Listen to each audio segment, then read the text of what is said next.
Hey everyone, we are happy to see you guys at this week 5. It's been a great journey up to now. Started with a very basic introduction of CPP. We have came to the topic of arrays.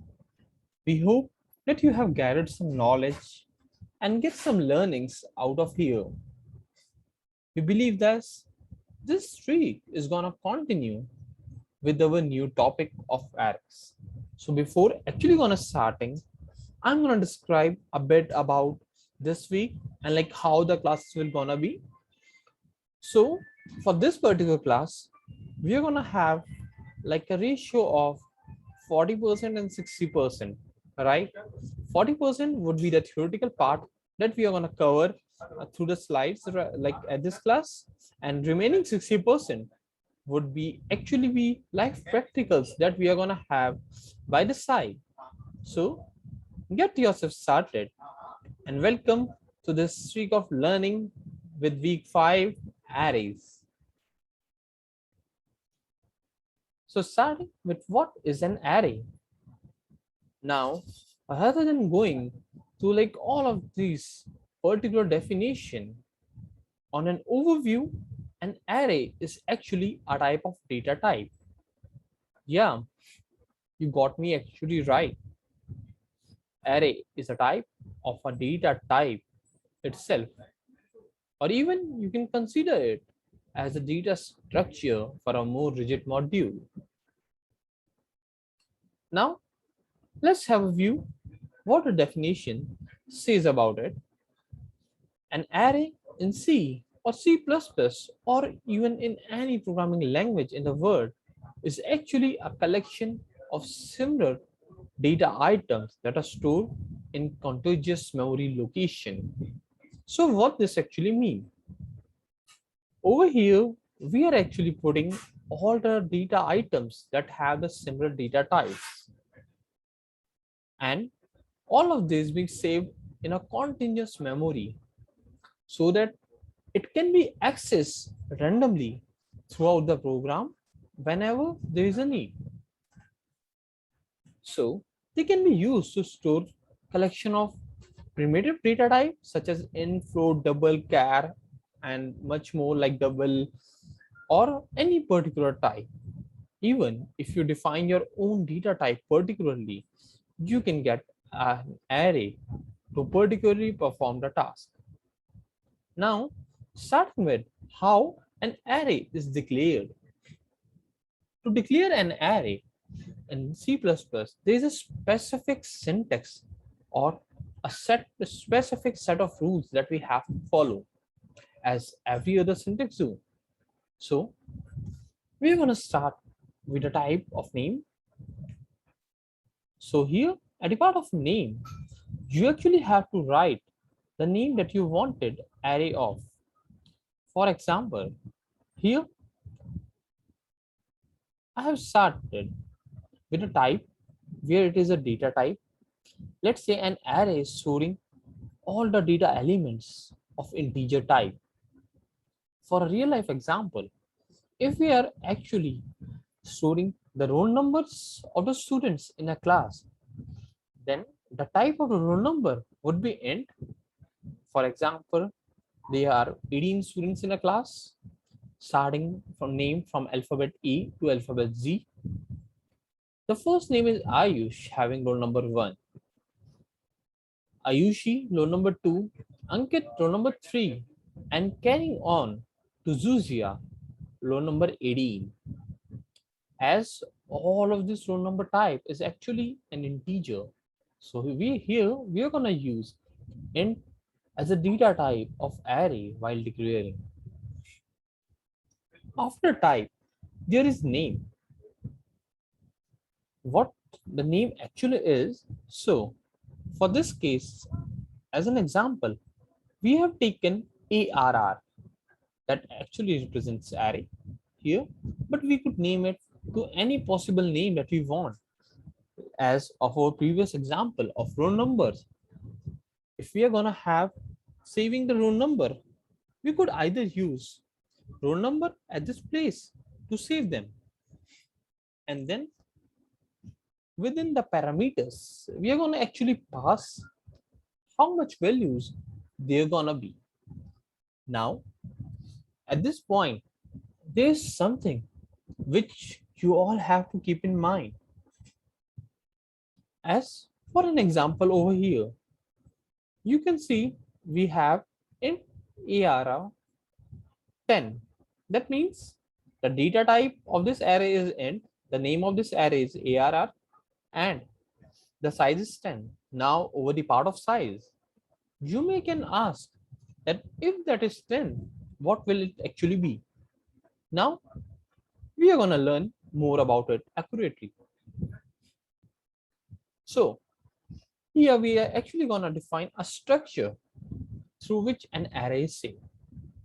For this particular image, we give credit to Geek for Geeks.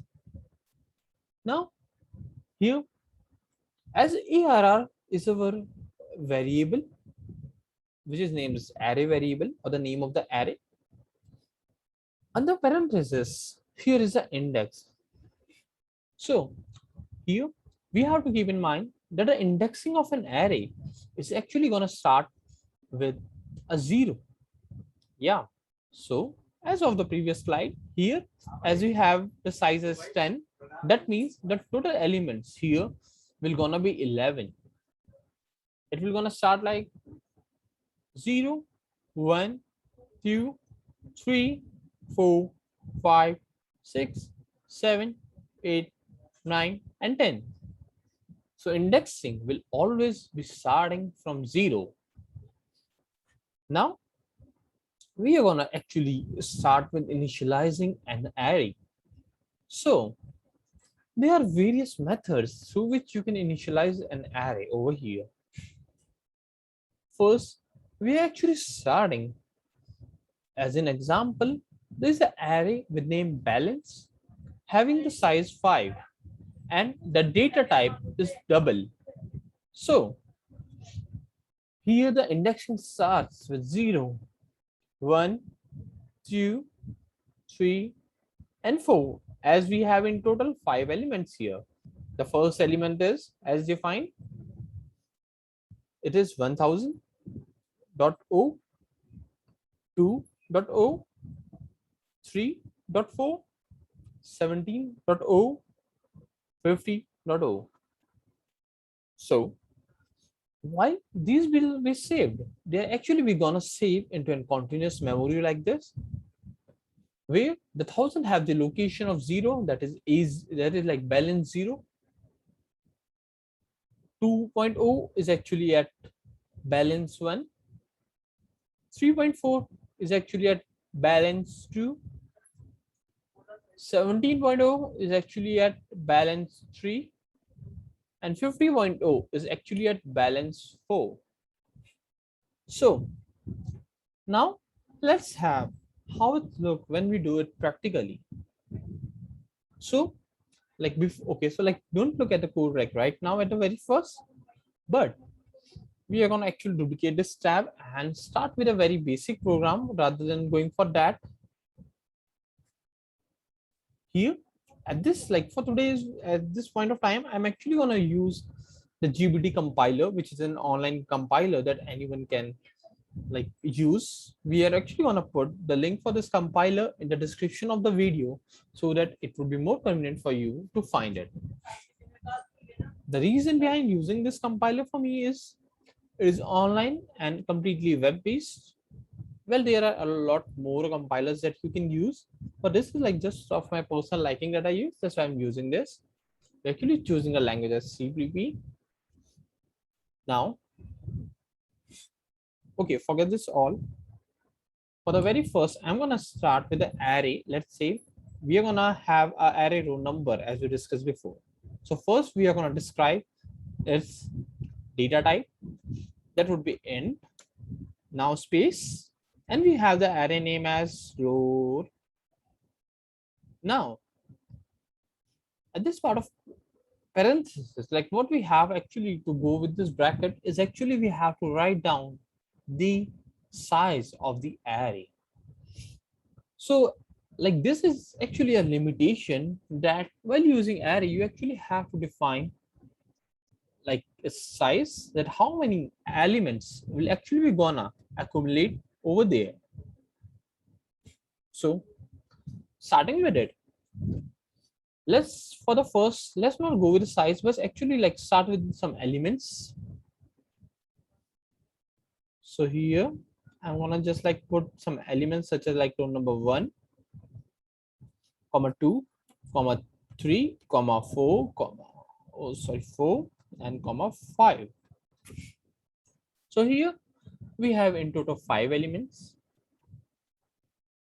Now as we go next, let's have like is these elements saved or not? Like okay, so like at this part we have done with the initialization of it.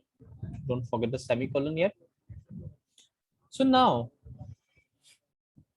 we actually have to define some variables while performing some tasks for it. Let's start with a variable I. That's a basically I'm going to use this for a looping variable. Okay, so yeah, this is a very basic thing that you all have to keep in mind, that whenever you are using array for any of the operation, like rather say like any of the dynamic operation, like for printing, that means like taking output, you actually have to do it with a loop. As there's multiple things stored in one, you actually have to use a loop. So I was actually going to use a for loop initially.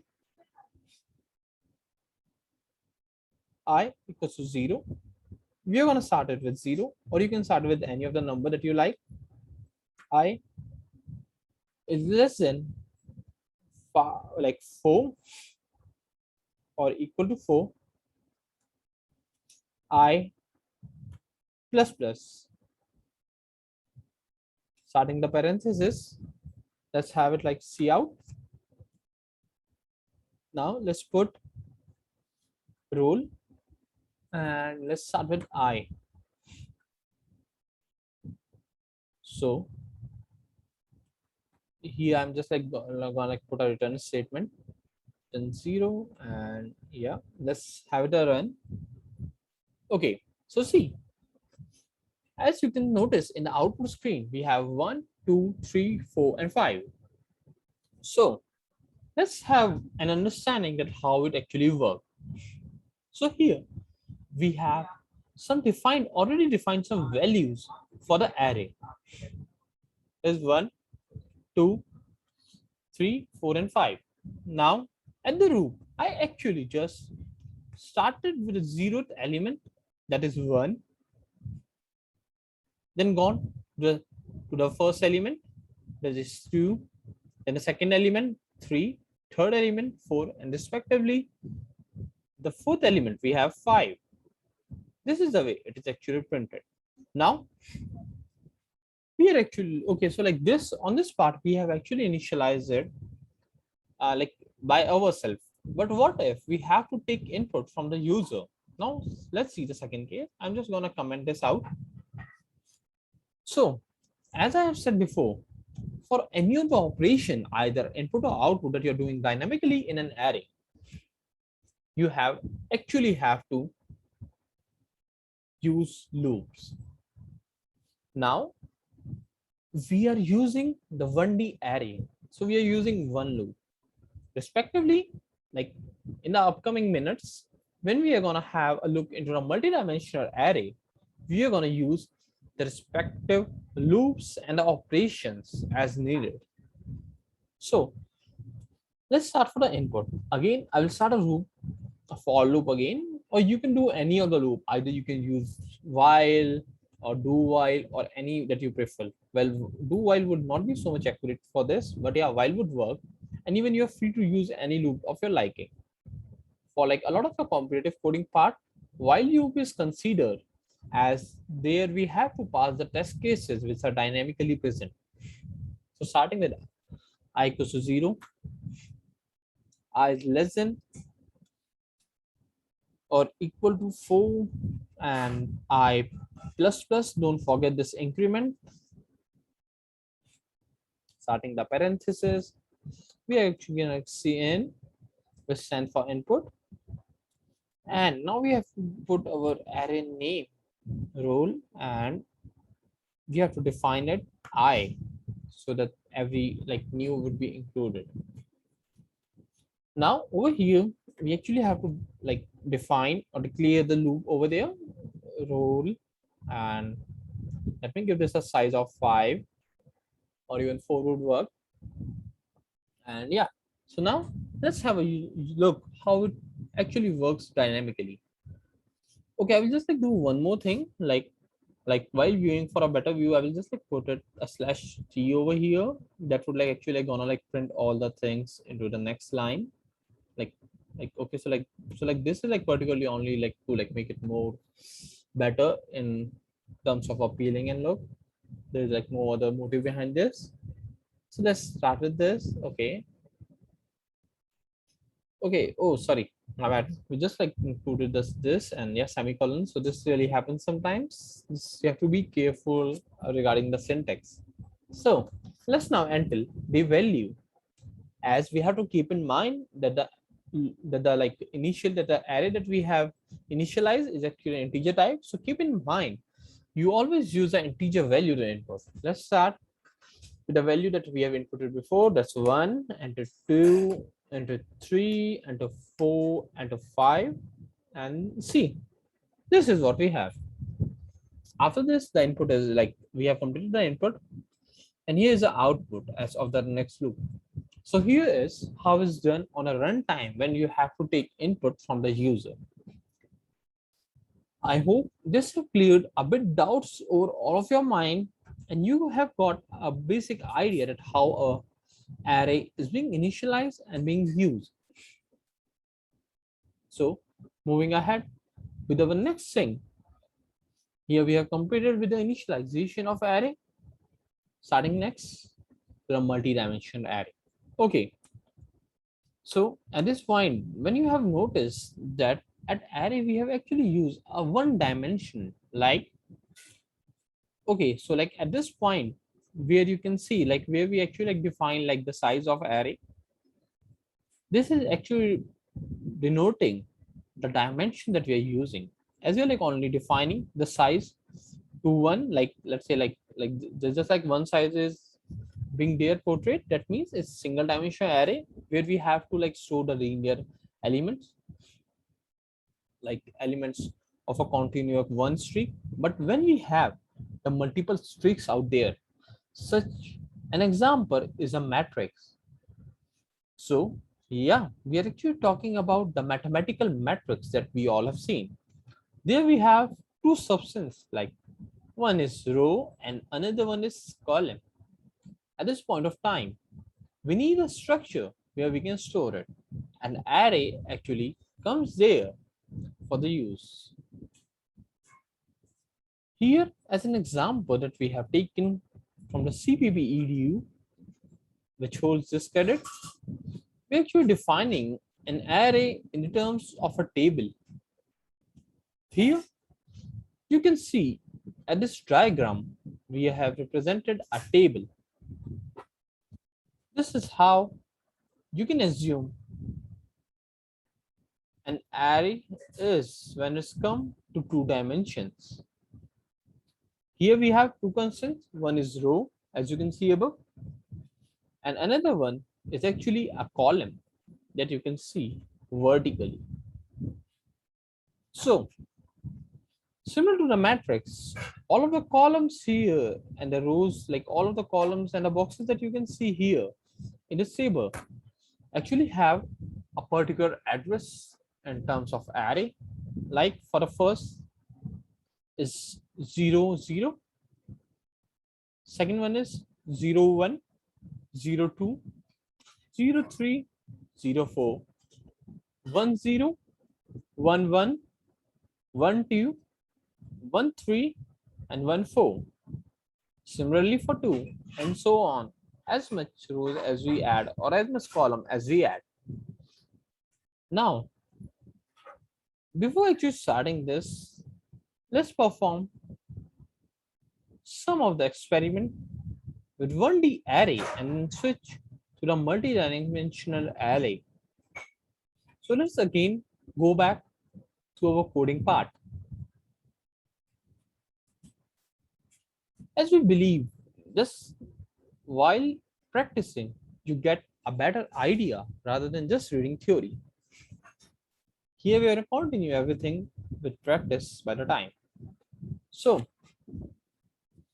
here I have already wrote down a basic program where we are actually adding all the elements of an array.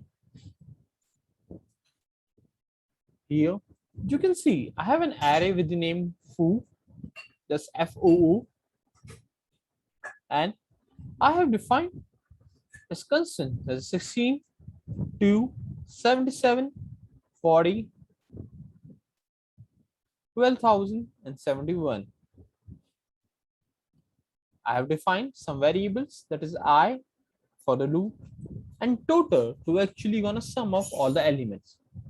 So in this program, what we were actually doing, we're actually summing up all of these elements into ones. 16 plus 2 plus 7 plus 40 plus 12,071 is 12,206. So how it's happening? Let's change the program a bit and let's just do it dynamically that we have done before. Initialize with info, and let's have this size to be 5, or yeah, we can have it, or even like we can have it 4. Now we already have these variables to get our task sum for the loop, and let's start for taking input for I equals to 0, I is less than 5, I plus plus.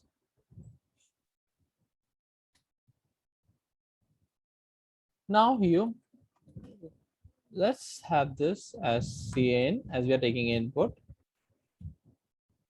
and foo, and actually gonna use a variable I inside it, and yeah.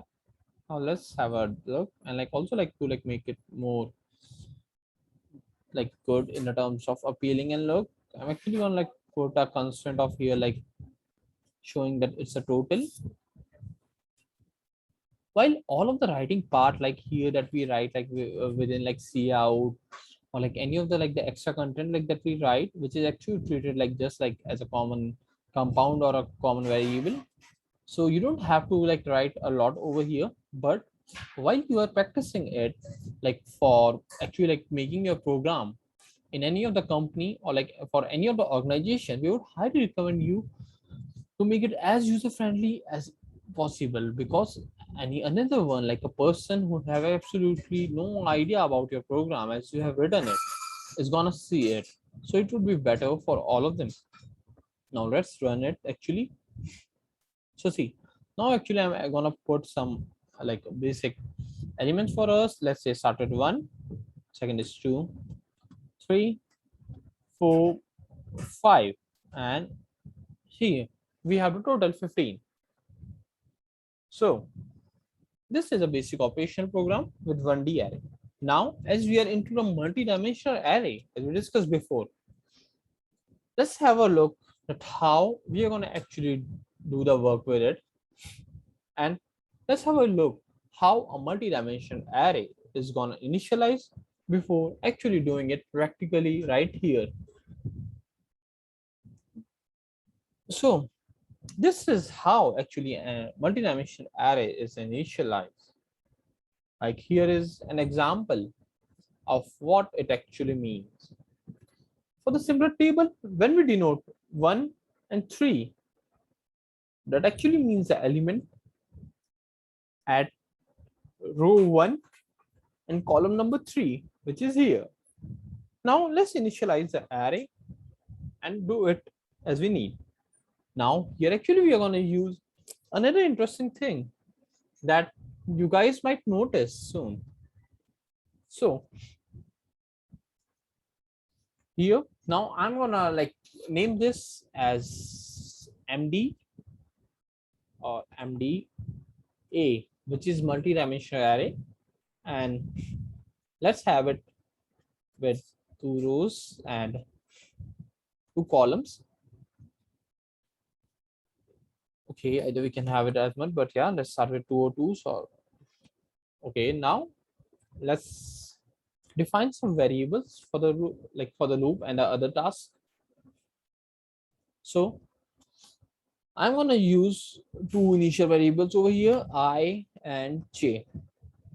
So these both the variables I and j will actually be gonna use for the working of loops. You all might wonder that why I have taken two variables, while in the earlier program or the 1D array that we have performed up to now, we just have used a single variable I for the loop. So as I have discussed before, some minutes, if you remember, that how many, like as much as the dimensions will be there, like at this case we have a two-dimensional array at have like two constants, both with the size 2 or 2. Now I'm going to actually use two separate loops nested within in order to input elements with this and taking any operation throughout. I0, I is less than 2, and I plus plus, and like let's start with the parenthesis, and now we are going to have another loop nested inside. Okay, so I guess like you all are already aware about the loop nesting, as we have in our previous week that you have learned over there. J is less than 2, and we have j plus plus.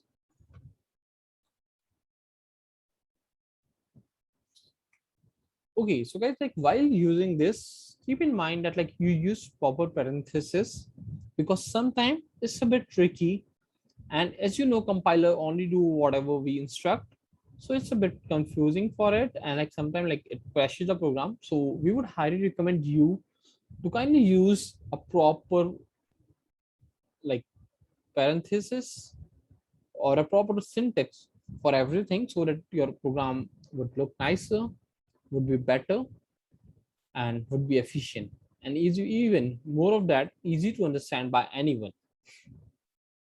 So now I'm going to take input. We have MDE, and so yeah, at this point, remember we actually have to take two variables I and j respectively. Yeah, now here we have actually taken the input. Now for the part of output, you could just like copy the same loop, as we are going to have the same thing.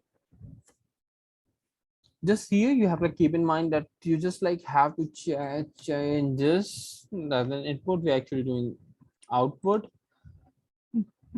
All right, so yeah, at this point let's have a look at how our programs goes up to now and have this a run. Okay, again there's a small error, let's correct that. Initially, like they're just like we have to just like be careful while we are using this. We have to use semicolons within the loop. It's a small syntax error. And yeah, now it's running. Let's enter some digits. Let's say like, so first digit, this is that we entered 1. It's actually going to be entered in the location 0 0. We are entering the second, which is going to be at 0 1, third 0 2, 0 4, and C. As we have entered all of these elements, these are being entered, and here 1 1 1 1 is actually our output. So like make it like more better in terms of look. Like let's have it some of the basic things, like that would make it like more appealing and like better in terms of look. Let's put some specific characters for the spacing, and okay, yeah, this would work. Again, I'm like this, I'm adding 1 2 3 4. Okay, yeah, now it would work. We have 1 2 3 and 4, and see we have the output 1 2 3 and 4. So this is how it actually works. I hope you got a better understanding of how a two-dimensional or even a multi-dimensional thing works. So for an instance, let's add one more dimension over here. Let's have another dimension. So all we have to just to be there is to like improve a loop actually.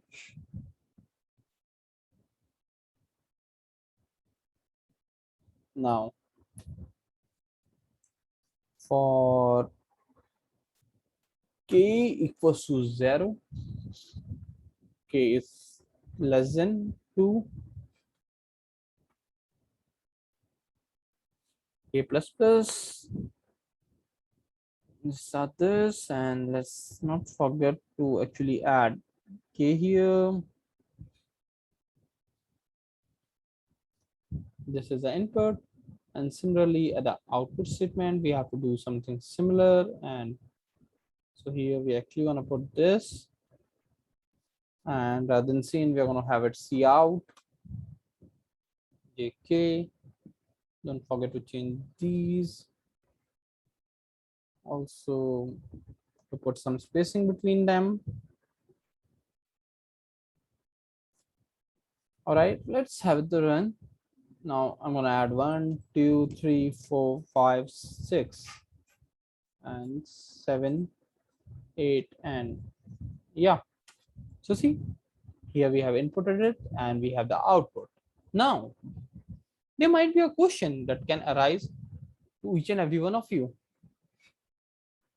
As we have said before, that all the elements in an array is actually being saved continuously. Then is this multi-dimensional thing don't actually prove it wrong? So the answer of this is no.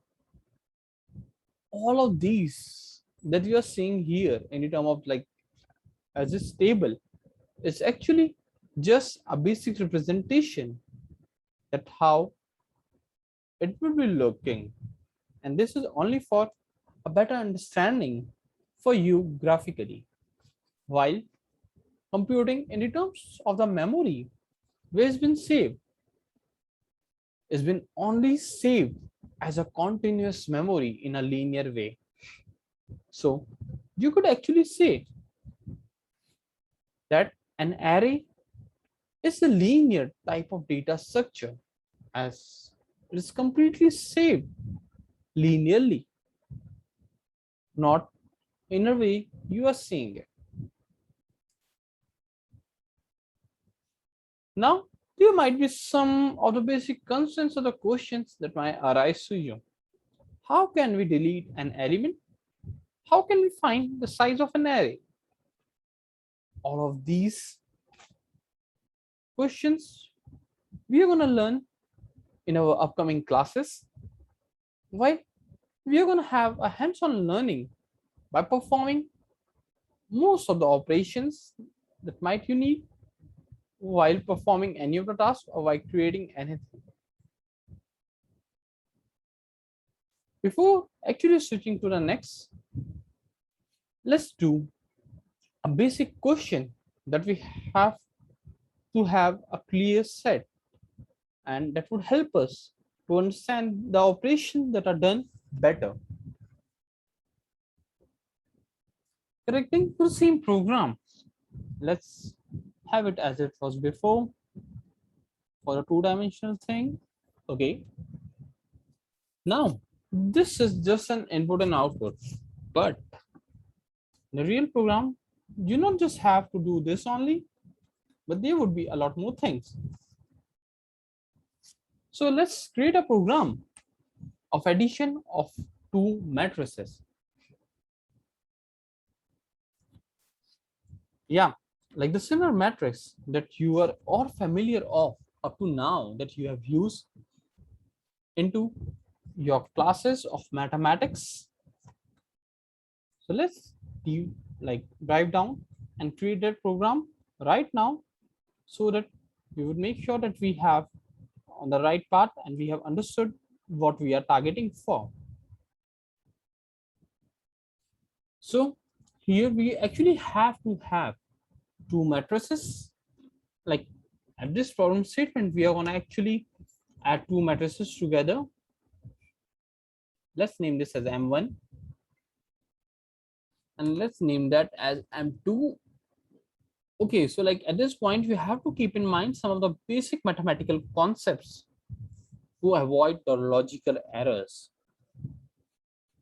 The size of the matrix should be equivalent.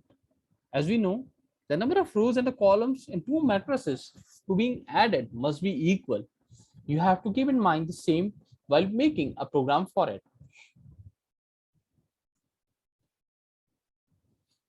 Here, M3 is the third matrix that we are actually going to use to save all of the operation that we have performed with the matrix 1 and the matrix 2.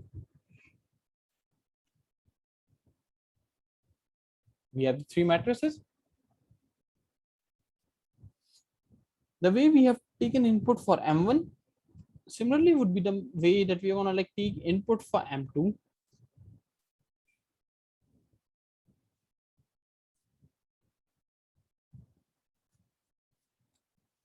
Now, as I have said before, all the operations that you are planning to do or you are doing within an array, you have to use loops as they are continuous and they need something to have them running.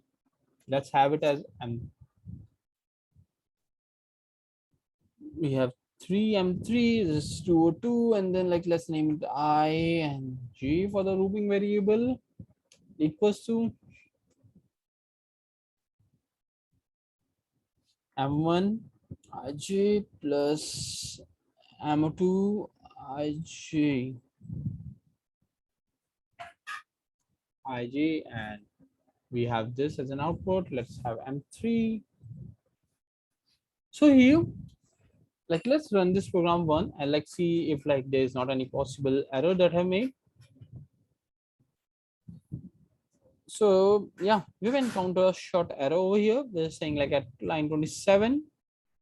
Okay, here like it's just a basic error that's being found that we have like actually like missed the semicolon here. So you have to be very careful regarding your syntax. So now we have to enter the first matrix. I'm gonna add like I'm gonna like have a simple unity matrix so that like you all could understand it better. 1, 1, and 1. Now the second 1, 1, 1, and 1. And see, we have the output matrix as 2, 2, 2, 2. For make it like more user friendly, like let's just like have like some of the printing statements over here. See out and enter first matrix.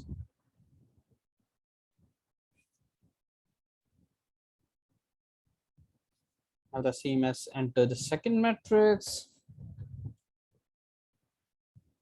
Now for the third part, let's have it like over here. We are gonna have it like see out and print just the resultant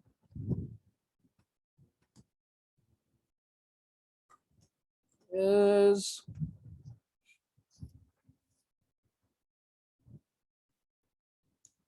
have it to the next line.